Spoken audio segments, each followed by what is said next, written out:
की जब जरूरत है आदमी को वही मिलना चाहिए। मौत के बाद अगर किसी को दवा मिली तो शिफा क्या होगी? भूखा अगर जान से तड़प करके मर गया तो फिर खाने का फायदा क्या होगा? जिस बदन पर लिबास होना चाहिए वो हुस्न और जमाल दिखाते दिखाते बिना लिबास के दुनिया से चला गया, कभी इतने हुस्न में इतने माल का फायदा क्या है? इसी दुनिया में हम और आप आए हैं। याद रखिए ये दुनिया कमजोर नहीं है। लोग कहते हैं दुनिया अच्छी नहीं है। मैं कहता हूँ अगर दुनिया में खूबियां ना होती तो अल्लाह काबा नहीं बनाता, दुनिया में खूबियां नहीं होती तो मदीना नहीं बनाता, दुनिया में खूबियां नहीं होती तो अल्लाह पाक नजब अशरफ नहीं बनाता, इस दुनिया में कमाल और खूबी नहीं होती तो बगदाद नहीं होता। यहाँ पर यहीं पर आपको करबला शरीफ देखने नहीं मिलता। अल्लाह ने ये अजीम हस्तियां जो बनाई है, बाबा आदम से लेकर ईसा तक जितने नबी और रसूल यही तो आए हैं। या आसमानों में दीन की तालीम फैलाने के लिए नहीं गए, ये इसी दुनिया के अंदर आए हैं और इसी दुनिया में रहने के बाद अल्लाह के बंदों को हिदायत की रोशनी देकर के चले गए। अब आप अंदाजा लगाएं ये दीन कहाँ है? कुरान करीम कहता है कि दीन जो है वो मजहब इस्लाम है। आज मुसलमान दुनिया में दूसरे रास्तों पर चल पड़ा है। कोई यहूदियों की तारीफ करता है, कोई नसरानियों की तारीफ करता है, कोई मजूसियों की तारीफ करता है, कोई काफिरों की तारीफ करता है, कोई मुशरिकों की तारीफ करता है, कोई मुर्तद लोगों की तारीफ करता है और कोई न जाने दुनिया में ऐसे ऐसे लोगों की तारीफ करता है जिनकी करना नहीं चाहिए। मगर देखो तारीफ तो उसकी है जिसकी तारीफ अल्लाह फरमा दे, तारीफ उसकी है जिसकी तारीफ रसूल फरमा दे, तारीफ उसकी है जिसकी तारीफ कुरान फरमा दे, तारीफ उसकी है जिसकी तारीफ साहिब कुरान फरमा दे। अब आप अंदाजा लगाएं दुनिया में तारीफ किनकी बयान की गई है? तो कुरान कहता है कद अफलहल मोमिनून, अल्लाह ने कामयाबी का ताज ईमान वालों के सिर पर रखा है।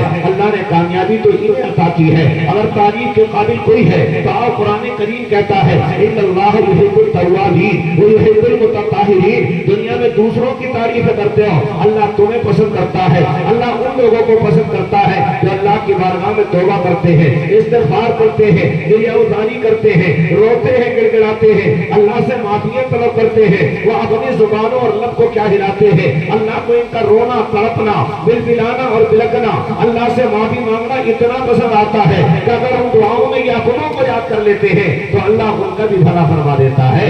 आप अंदाजा लगाएं यही कुरान है जिसे मुसलमान पढ़ने के लिए तैयार नहीं मगर यहूदी तालीम सीखने के लिए तैयार है, जिसे मुसलमान सीने से लगाने तैयार नहीं मगर नसरानी इसे छोड़ने तैयार नहीं है। यही वो कुरान है जिसकी दुनिया के अंदर सारे लोग तारीफ करते चले आ रहे हैं मगर मुसलमान बड़ी बड़ी डिग्रियां लेने तो तैयार है मगर कुरान करीम के करीब जाने के लिए तैयार नहीं है। कामयाबियों के लिए रातों रात अपने बदन को कसरत देने के बाद अच्छी तंदुरुस्ती और सेहत हासिल करने के लिए तैयार है मगर पांच वक्त नमाज पढ़ने मस्जिद के इमाम के पीछे जाने के लिए तैयार नहीं है। अरे यही इमाम जो जनाब हमारा दुनिया के अंदर अगर ऐसी जगहों पर चला जाए जहाँ एक्सरसाइज किया जाता है, जहाँ जिम किया जाता है, जहाँ सेहत को बनाया जाता है, जहाँ बॉडी को बेहतर किया जाता है, वहाँ बेपनाह पसीना बहाने तो तैयार है और जरा बराबर शिकवा करने तैयार नहीं है। लेकिन जब मस्जिद में पंखे बंद हो जाए, अगर एसी काम छोड़ जाए, अगर गवर्नमेंट की लाइट चली जाए तो ये आहा करने लगता है, बड़ी गर्मी लग रही है, वहाँ पसीना बहाते हुए खुश हो रहा है और यहाँ तकलीफ का इजहार कर रहा है।